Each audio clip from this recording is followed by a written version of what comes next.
Hey, what's up, guys? Underground Inner Circle. Got a question from Jarrell, so let's check it out.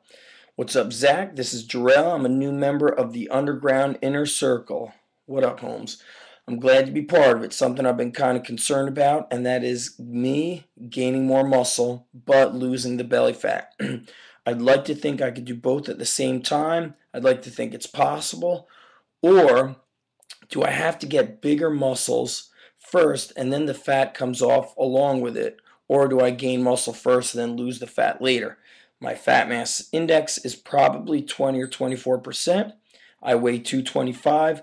How can I lose, or how can I add 20 to 30 pounds of muscle and lose this belly fat by the same time, at the same time by June, which is not really a problem. So let's see, right now we're mid January, so we've got February, March, April, May. We're looking at about 4.5 to 5 months. You're thinking of like beach and pool season.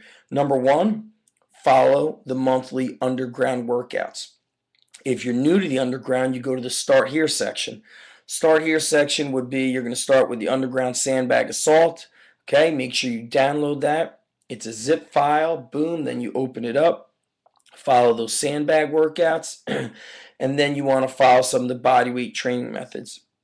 After you follow the sandbag and body weight training methods, you start following the underground workout of the month. If you need substitutions or you got questions, just ask on the forum.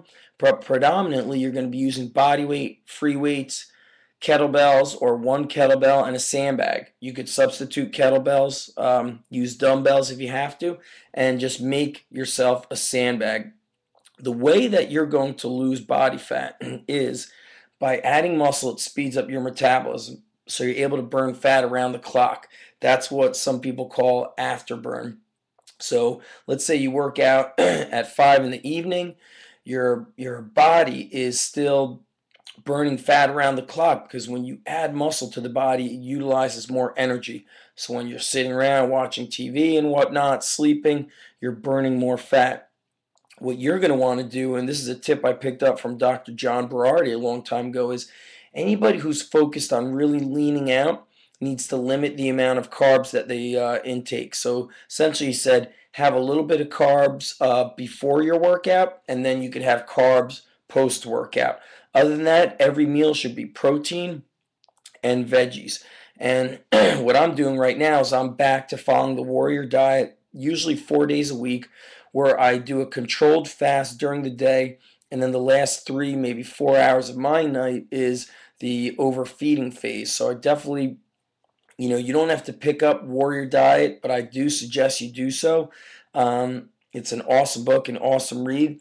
And what you're doing is during the day, you're doing the controlled under eating. So you might be snacking on some fruits, some raw veggies, small amount of maybe a small protein shake, such as whey protein mixed with water, and also making sure that you may be supplementing, not maybe, but definitely at the end of the day when you eat, have your supplements that keep your body in check and that basically keep that metabolism flowing really, really well. In the beginning, the warrior diet, let me close this, hard to see. In the beginning, that warrior diet might be a little bit tough on you. So the first thing that I recommend is you skip that breakfast, you focus on drinking a lot of water throughout the day, hot water with lemon, green tea is also good. And then maybe around the lunchtime, instead of having a regular meal, you have a small salad. Then in the afternoon, the late afternoon, you have a whey protein shake just mixed with water. And then from 6 to 10 p.m. or 7 to 11 p.m., depending on when you go to bed, you have your overfeeding phase. And you should start that overfeeding phase with a nice large salad.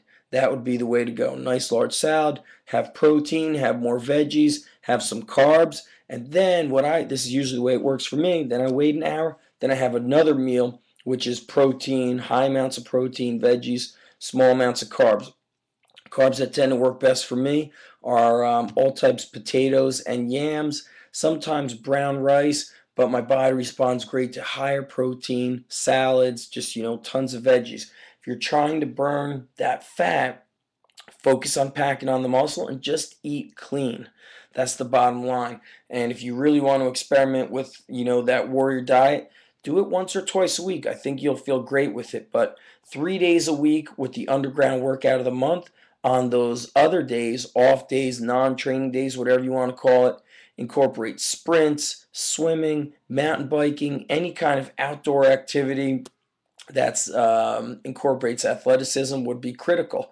And usually when people have put on a lot of fat and it's stored in their belly, it could be high cortisol levels, which comes from high stress and lack of sleep. If you want to lower those cortisol levels, especially when you go to bed, to keep that metabolism going, you want to lower your stress levels. You want to reduce the amount or the high amounts of carbs. Stay away from, best way to do is just stay away from anything that would be sweet. I tend to eat really bland, boring foods. And lower those stress levels. Remove yourself from stressful situations. But I think when you start to focus on, underground style training, it really does something for the mind where it doesn't just build you physically, but it also will build you mentally, psychologically, emotionally. So, let's take it, one step at a time. Let's begin with the intro workouts on the underground inner circle. And step two, from the intro workout, start following the underground workout of the month. And I'm going to do my best to start getting more nutrition interviews in. Listen to Jay Ferruggia's interview where he touches a lot about nutrition. And I'm going to reach out to some other of the experts in nutrition and get you guys some real dialed in stuff. Okay. Another book, definitely The Paleo Solution by Robb Wolf. So check those out inside the inner circle. And we've got an interview on the nutrition section with John Berardi, and I'm going to follow up with him and get you more info. All right, Jarrell, thanks, brother. Peace. See you on the other side, Holmes.